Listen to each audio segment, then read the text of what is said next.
Hello, my friends. It's Linda Lippin here from Linda Lippin Pilates, Strong Bones Pilates, and the Pilates Teacher Mastermind. Now, I'm talking a lot this week about cueing and how we cue in the Pilates studio and online. And there are some definite signs from your clients and from your classes of when you know that you need to cue differently. And I feel like a lot of Pilates teachers, especially newer Pilates teachers, tend to not always pick up on those cues and kind of know when things need a shift or need to change a little bit.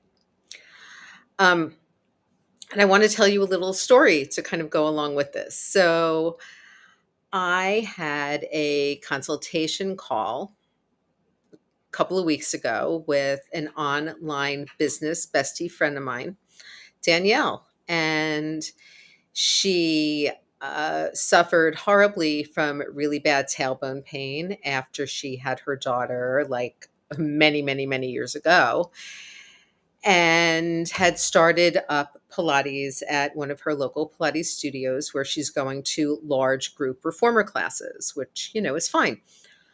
But what she had noticed was that her tailbone pain had come back and had come back with a vengeance. So we basically just did a consultation call about why that might be happening and what she could do differently.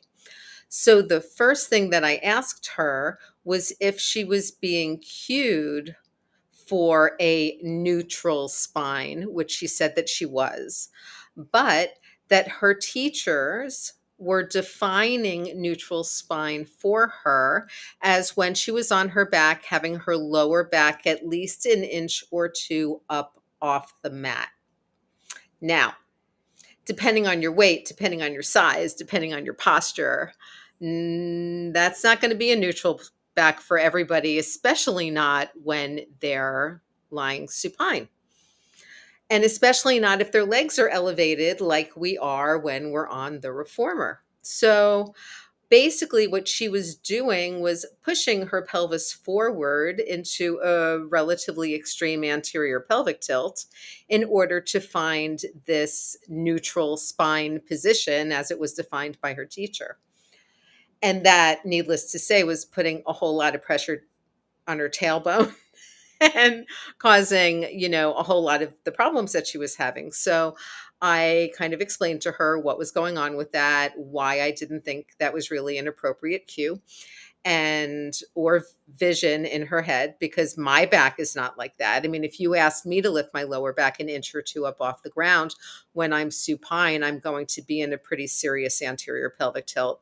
And given my history of sciatic shingles and nerve pain, it's probably going to set off some sciatic, pain and tailbone pain for me as well. So I basically said to her, look, ignore any cue involving that. And instead, when you're on your back on the reformer, think about your sacrum being very heavy. Then you let your lower back be wherever it is. Let your collarbones be very wide and open, and just think about lengthening your spine from that heavy sacrum on up to your breastbone. And that's where I left her. Because she was trying to do this anterior pelvic tilt even with work with her feet in the straps. So number one, there's a few signs here for the person who is teaching her, right? Number one, your client's in pain. Okay, your client's in pain enough to complain about it and say something to you. Number two, your client's pain is continuing, even though you've given her the advice that you have to give her, and you're still cueing her in the exact same way. Okay. Um, at some point, you need to start to think, is this how I should be moving forward in my verbiage in my classes? Is this a useful cue? And are my clients getting a positive result from this cue?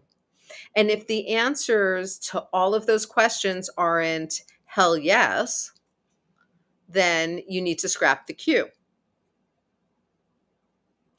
I mean, as soon as I heard the cue, it kind of hurt. I was in pain. I had sympathy, tailbone and sciatic pain.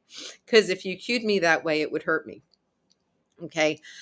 And interestingly enough, this same client left me a 5-star review on Google and a review on LinkedIn, all of which mention the fact that she's still going to the same Pilates studio and the same Pilates classes because it is her community, it's her people, but she doesn't listen to their cues. She listens to my cues that I gave her instead. All right. So, signs that you need to cue differently. Your client's not getting any better. They're not feeling anything any differently, or they're not moving any differently, even though you're trying to get them to. Okay. Number 2, the problem continues, and client keeps saying over the course of a few weeks or a few classes how that pain isn't getting any better, or I still have this crick when I get up in the morning or all day or after class. Um, Means you might need to cue something differently. Okay. These are the signs. Now, doesn't mean your client's going to leave.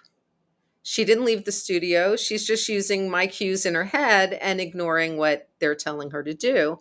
And sure enough, I got the 5-star review because she feels better, because she's doing the same work in a slightly different way due to different cueing in her head. Now, if you as a Pilates teacher are interested in learning more about that and learning about more ways of cueing, more ways of looking at the body, and more useful cues than trying to predefine spine positions for people, which may not be true person to person, I invite you to come join me on Thursday in my Teaching Pilates for Chronic Neck and Shoulder Pain workshop. This is a 4-week continuing education workshop under my Pilates Teacher Mastermind flag, and it will be fabulous. If you cannot make the lives, you will have access to the recordings of the lives. I also do bonus Q&As. There's a Facebook group. You can email me at any time or text me with questions.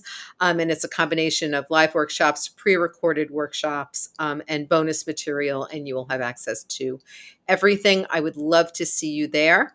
Okay. Link is in my bio. Link is in the post with this video, or you could just head on over to PilatesTeacherMastermind.com. And I would love to see you in the group on Thursday. I'll talk to you guys soon. Bye.